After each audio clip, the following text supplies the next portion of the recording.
Hello everyone. So in the last class you all have studied about different types of chemical reaction. So today we are going to learn a new important type of reaction. So before that, just look at this picture. So what does all this picture indicate? That is rusting of iron, and the color of the fresh oil is turned into different color, that is called rancid oil. And then here you can see some pictures of food products, and at the last image this lady, she is clipping her nose because of bad smell which is coming from the food. Then why all these things are happening around us? So there is a major reaction which is happening here. So now we are going to study that reaction, that is oxidation, and along with that we are going to study one more reaction, that is reduction. Then what is the meaning of oxidation? So directly we cannot say what is oxidation, right? For that we will do an activity. Now we have to take some copper powder.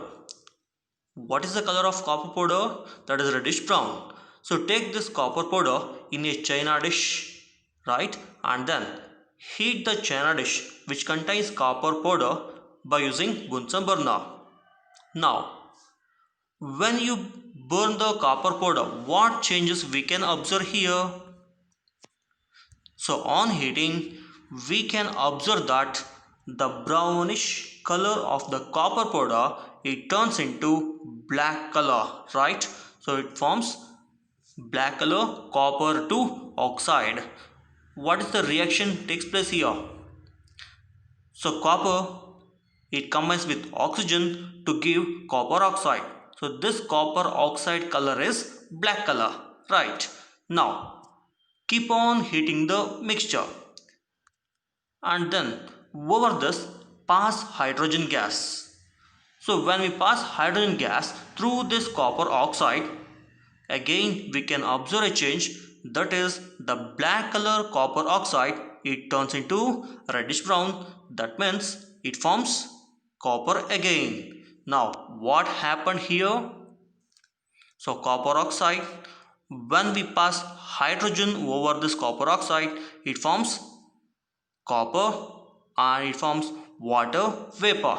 That means we get back copper. Then we will recall this activity. So what we did, we took copper powder in a china dish, and then we heated this copper. Then on heating, the brownish copper powder, it turns into black color. So this black powder is called copper oxide. How it is formed? So this copper powder, it combines with oxygen to give copper oxide, right? And then on passing this hydrogen gas over the copper oxide, again it forms copper along with the formation of water vapor. So here we can notice that in the first reaction, the copper, it is combined with oxygen, so it forms copper oxide. Whereas in the second reaction, the copper oxide, it has lost oxygen to form copper, and the lost oxygen, it combines with hydrogen to form water, right? Now based on these two reactions, we are going to define what is oxidation and what is reduction. Then so oxidation and reduction in terms of gain or loss of oxygen. So here particularly we are saying in terms of gain or loss of oxygen, because there are two other terms, that is in terms of gain or loss of hydrogen, and also in terms of gain or loss of electron. But now in this topic you are going to study only in terms of gain or loss of oxygen and gain or loss of hydrogen. Then we will take the previous example to define what is oxidation and what is reduction. Now as you can see, Oxidation is defined as a process which involves gain of oxygen, right? So for example, in the previous reaction you have seen that copper, it combines with oxygen to form copper oxide. Here the copper has gained oxygen, right? So these kind of reaction are called as oxidation reaction. I will repeat again. Oxidation is defined as a process which involves gain of oxygen. So in the given example, copper, it combines with oxygen to form copper oxide. In this reaction, copper is oxidized to copper oxide. So this is called oxidation reaction. Then what is reduction? So keep it in mind, always reduction is opposite to oxidation. That means reduction is defined as a process which involves loss of oxygen. For example, copper oxide.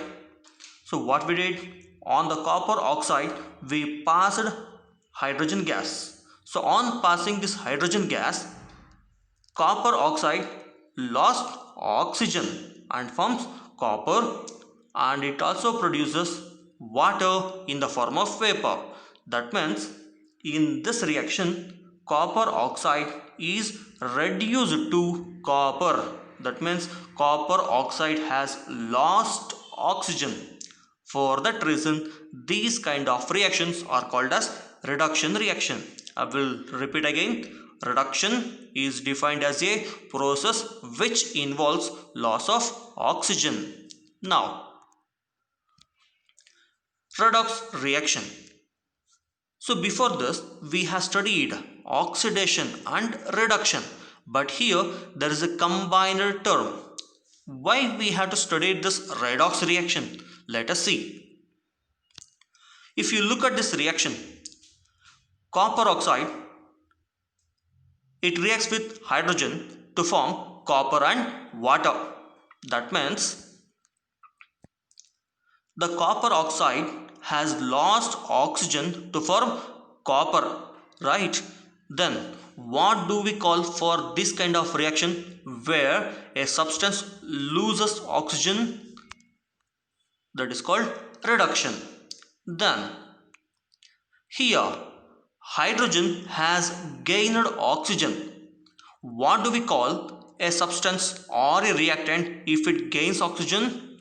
That is, it is called as oxidation. Then carefully look at the reaction. So in this reaction we can observe both kind of reactions, that is reduction along with that oxidation. That means in the single reaction both oxidation and reduction is taking place simultaneously. So these kind of reactions where reduction and oxidation takes place simultaneously side by side, it is called as redox reaction.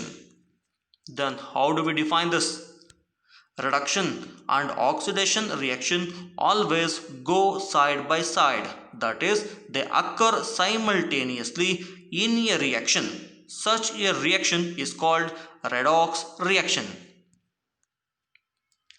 And here, the hydrogen, it acts as reducing agent.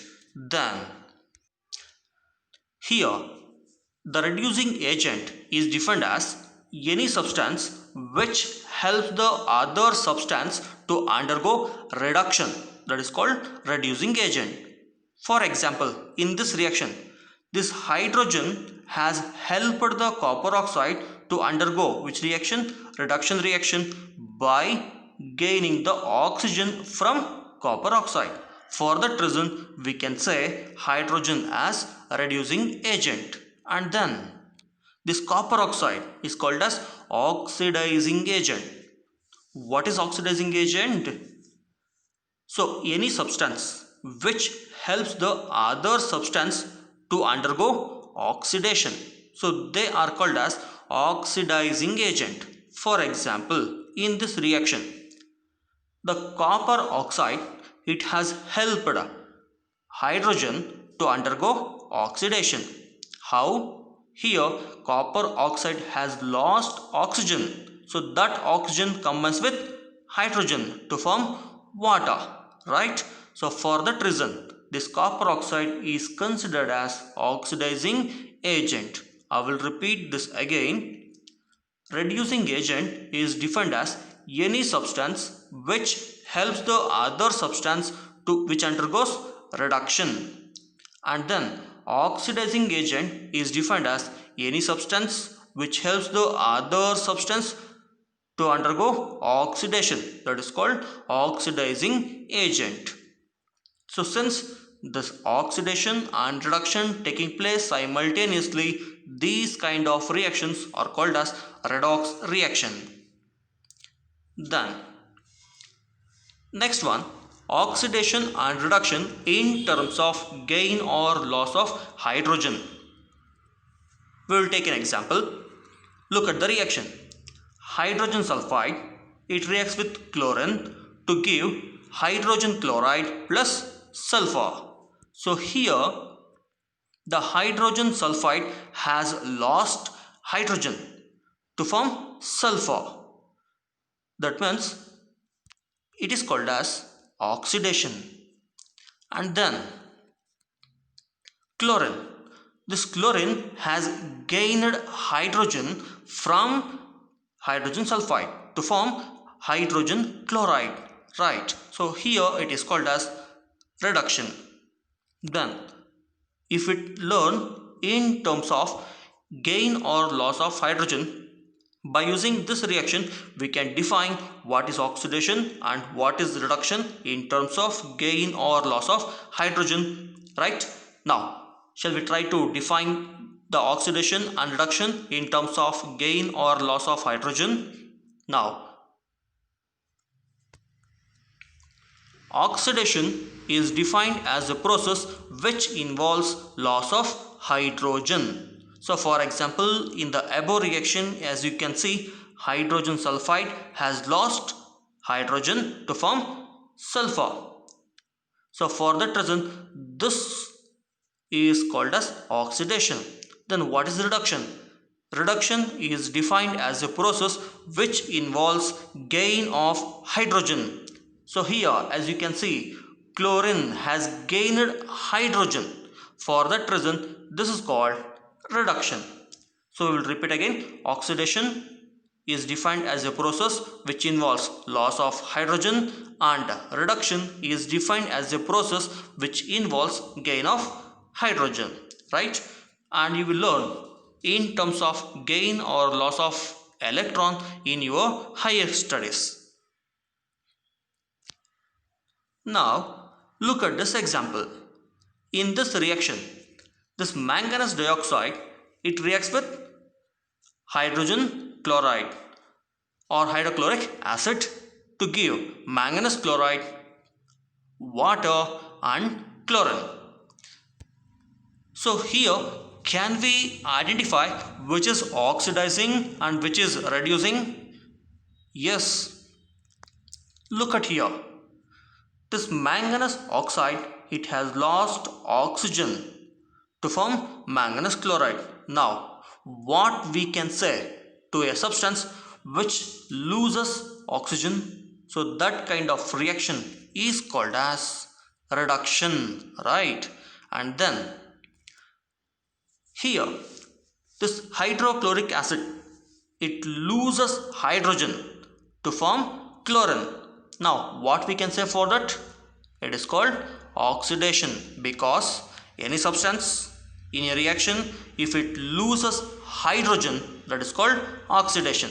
Now important point is, in this reaction we can see both, that is hydrogen and oxygen. So by using these two, we have to identify which substance is oxidized and which is reduced. So here this manganese dioxide is reduced to manganese chloride, and this hydrochloric acid is oxidized to chlorine gas.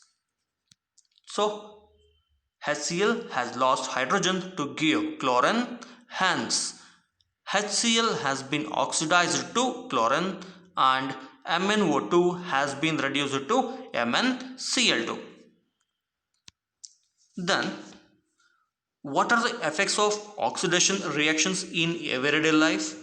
Because in the starting slide you have seen some picture, so based on that we can say there are so many effects of oxidation reaction in everyday life.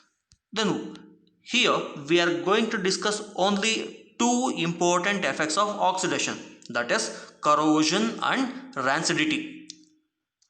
Then what is corrosion? If you look at this picture, what we can say? Rusting of iron. So this rusting of iron is an simple example for corrosion. That means this corrosion is also the oxidation of metal. Then how we can define corrosion?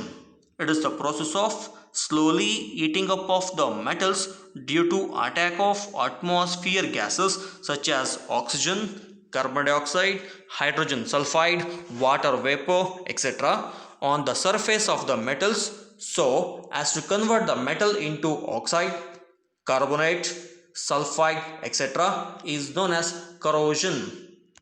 So for example, the most common example of corrosion is rusting, that is corrosion of iron. When an iron article remains exposed to moist air for a long time, its surface is covered with a brown flaky substance called rust. It is mainly hydrated ferric oxide. So as you can see in the picture, right? So this is called rust, and this is an example for which type of reaction? Corrosion, that is oxidation of the metals due to attack of atmosphere gases. One more thing, so this rusting is a serious problem. Why? Is there any reason? Yes, because this rusting, it weakens the structure of bridges, iron railings, automobile parts, etc. So as you can see in the picture, so whenever any steel structures or iron railings they becomes rust, it causes collapsing of the bridge or any other parts. And second one, every year large amount of money is spent to replace rusted and steel structures. So as you can see that in the picture, so much amount of the iron is replaced.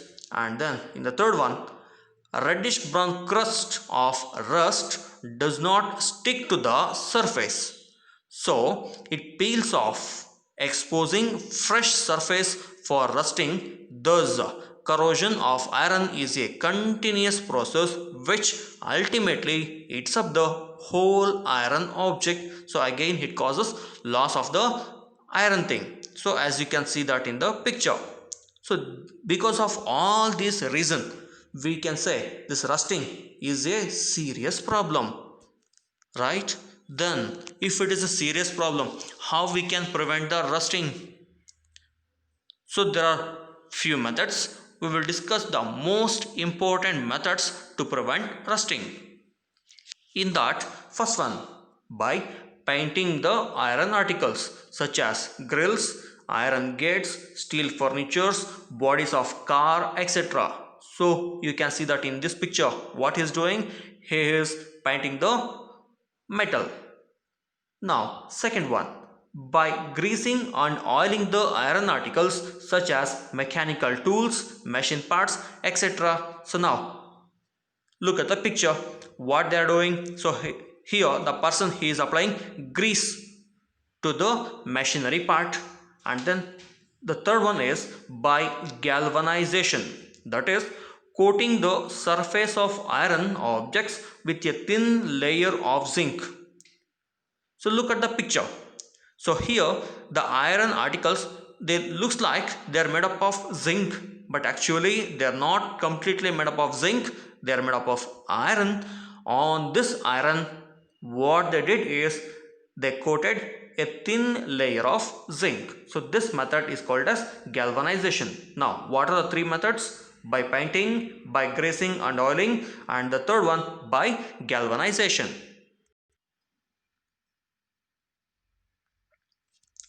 Now, the second type of reaction which we are seeing around us is rancidity. Now look at this picture, what she is doing. So she has clipped her nose and she is holding a fish in her hand. Why she is closing her nose? Because of bad smell, right? Then, so this production of the bad smell from the foodstuff is called as rancidity. Then what is the meaning of rancidity? So rancidity is the oxidation of oils or fats in a food resulting into a bad smell and bad taste is called rancidity. Now, if it causes bad smell and bad taste in the foodstuff, can we eat it? No. So for that reason, we have to prevent rancidity. Then, what are the methods to prevent the rancidity? We will discuss one by one. First one, by adding antioxidants. So you can see this on the packets of the foods. So in the food industry, a number of special types of substances are added before packing which slow down the process of oxidation. Such substances are called antioxidants. So to know that, what you have to do is you have to take some chips packet or any other packed food items and then look on the ingredients table. Near to that you can see the term antioxidants. Then the second method is replacing air by nitrogen. So in common, you all have seen that Lay's packet or any other chips packet, so they have filled air. What is that air? It is not only composite of air, it is nitrogen. So in some foodstuff, the air present around them is replaced by nitrogen in the packet containing the foodstuff. Thus, oxidation of the foodstuff is prevented. For example, bags of chips are flushed with which gas? Nitrogen, to prevent them from oxidation. And then the third method, that is refrigeration of the foodstuff. So this is common. So we keep the foodstuff in the refrigerator. So due to lower temperature, oxidation is slowed down. So these are the major methods which are used to prevent rancidity. So if you understood this topic, so here are some questions which you can use to check your understanding. And if you like this video, so please press subscribe to my channel and press the bell icon to get updates. Thank you.